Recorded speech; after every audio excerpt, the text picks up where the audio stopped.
in the Walt Disney Studios in Hollywood, there is coming into being something entirely new in entertainment. A motion picture called Snow White and the Seven Dwarfs. The first full-length feature animated production in cinema history.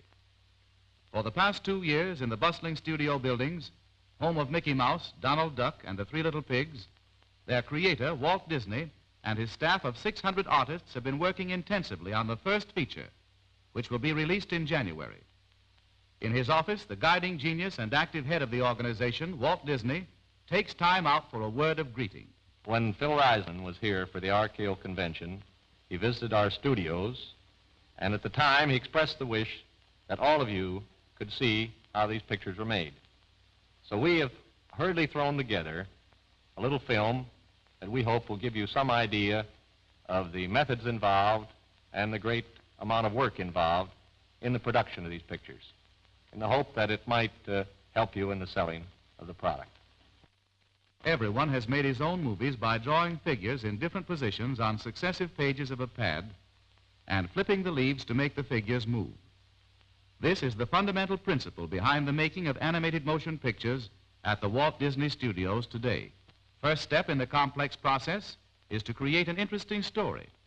Walt Disney stories originate in the studio story department in outline form.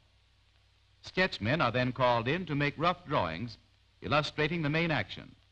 These drawings, after much trial and error, are tacked up on storyboards in sequence, approximately 200 sketches constituting a complete story outline. The story then moves into a conference room where Walt Disney comes in to look it over. Not a story goes into production without his approval. For Snow White and the Seven Dwarfs, Walt is spending most of his time in spirited meetings where every detail of the action is discussed, acted out, and analyzed.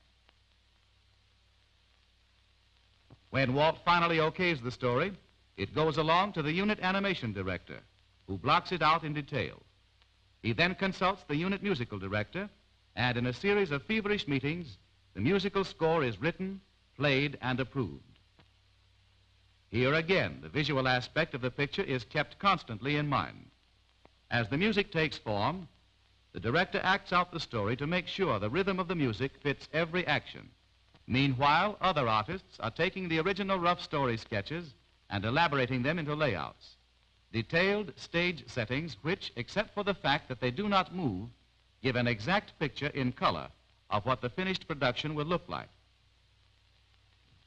Now, armed with his musical score and his layout drawings, the director sets his animators to work, the men who are actually going to breathe life and movement into the characters. Working with pencil at illuminated drawing boards so that they can look through the paper at the previous action they have drawn, these artists sketch in every movement and facial expression of the characters. Their work is purely creative. The lovable traits that have endeared the Disney characters to audiences the world over are put into them by the animators at this time.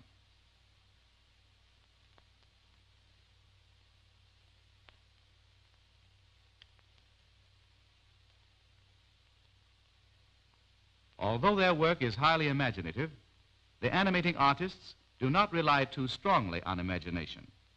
To capture a tricky movement or facial expression, they act it out before a mirror, which accounts for the remarkable fidelity to nature which their preliminary animated drawings reveal. When the first rough animation is completed, the pencil drawings go to the camera department, where they are photographed in sequence.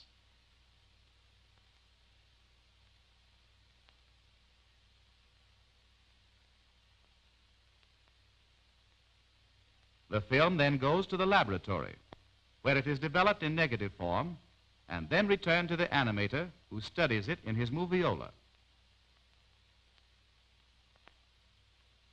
In this machine, the animator can run the pictures both backward and forward. The movements of the heroine of Snow White and the Seven Dwarfs are studied with particular care, for Snow White is no caricature, but a sweet, natural young girl whose every gesture must be lifelike and graceful. Next, the rough film is run off in a studio projection room for the benefit of Walt Disney and all the men who have worked on the story from the beginning. As the action on the screen progresses, a stenographer records comments and suggestions. After 6 months in the case of shorts, 2 years in the case of the feature, all corrections and changes in the pencil drawings have been made, and the picture enters its final stage, that of color. In a comfortable building of their own, well lighted and air conditioned throughout, 120 girls take the animator's pencil drawings and trace them in ink on sheets of celluloid, following exactly every line of the originals.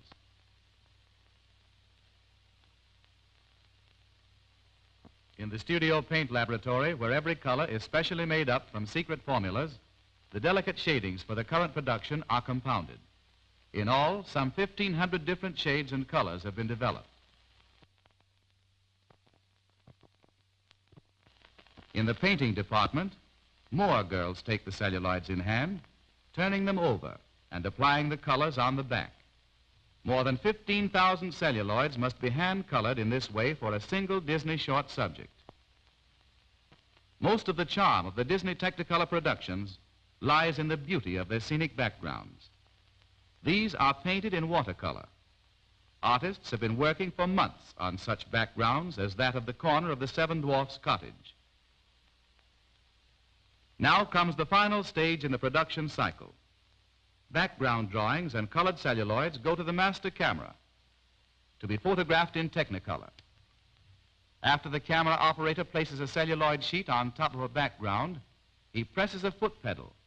A clamp comes down and holds the picture securely in place while the overhead camera exposes one frame of film. The celluloid is then changed and the process repeated. It takes 2 weeks to photograph a Mickey Mouse or Silly Symphony subject. 6 months are being allowed to complete the color photography of Snow White and the Seven Dwarfs, which has more than 200,000 separate drawings. Once the color film is ready, it passes into the hands of technicians who do the final checking and assembling. The soundtrack is examined for dialogue, and a chart records the position of the words, which must be perfectly synchronized with the lip movements of the characters. Next, Walt Disney engages a symphony orchestra to record the completed musical score, and the musicians stand by ready while the sound engineers get to work on their noise-making machines.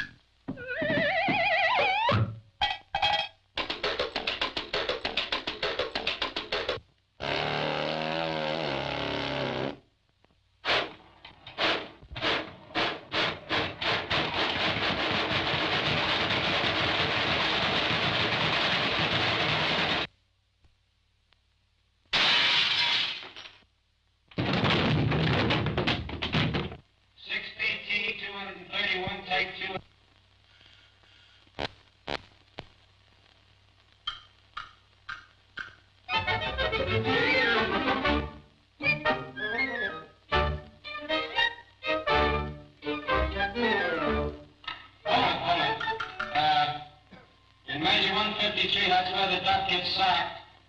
We want a loud accent on the beginning of the measure. Let's have it again. Okay, boys, top. Yeah.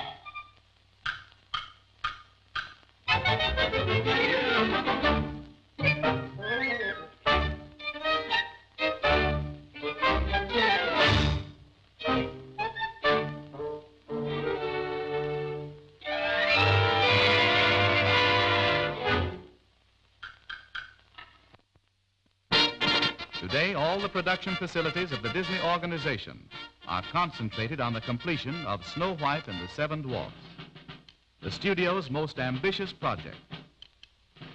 Decision to make the feature was brought about originally by audience demand. Walt received innumerable letters complaining because the subjects were all too short. Snow White and the Seven Dwarfs is the answer to that demand, and in it, a blend of story, dialogue, song, comedy, and color is being created such as has never before been attempted. Walt Disney and his staff are so enthusiastic about the feature, so sure of its success, that they are working far into the night, certain that Snow White and the Seven Dwarfs will mark a milestone in the development of the motion picture as an art.